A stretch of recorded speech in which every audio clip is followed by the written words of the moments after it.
This is Asad Khan, Professor of Biotechnology, AMU Aligarh. Today I will discuss on business incubators. In my last video, I talked about the startups, which helps to initiate your company or to spin off your company from any incubators. Now let's talk about what the incubators are.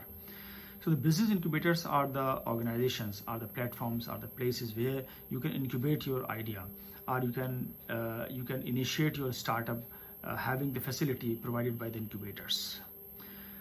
Incubators are basically, they are present physically. You can find a space on incubators to get a facility like networking and for entrepreneurs and for facility infrastructures to connect the companies and to connect the different entrepreneurs across the globe, as well as virtually. You can also online or virtual mode, you can also start your incubators to support the aspirants of startups.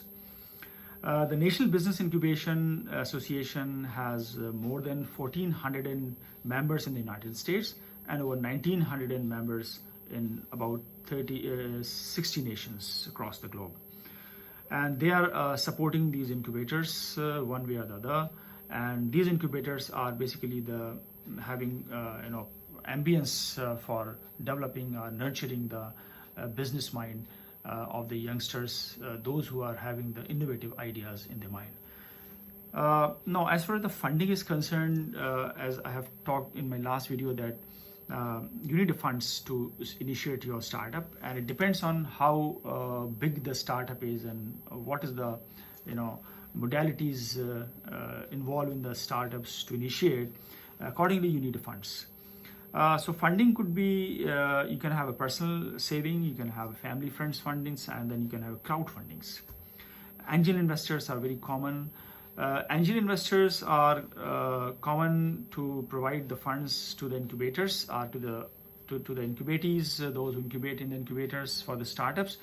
And because they are having interest of exchange of in terms of like exchange of taking equity positions in the startups. So they are at risk, but investor, but the startup incubatee, those who incubate in startups are not at risk. I mean, whether they would be able to provide the prototype and the business to the investor as an equity or not, they are not responsible for returning the money back to the investors. So this is called angel investors.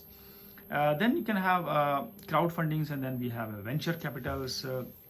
And crowdfundings, we can have a different kind of crowdfundings. We can have a Kickstarters, then we can have a Indiegogo, and then we have different other kind of things like a Fuel Dreams. Then we have Keto. So all these kind of crowdfundings which are available, it depends on different crowdfundings depends on your mode of your startups, what kind of business you are going to start.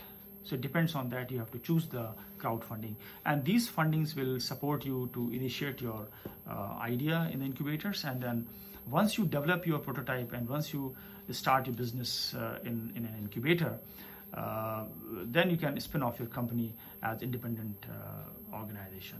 So this is all about how you can initiate your startup and how you can implement your whole business idea into the form of a spin-off company.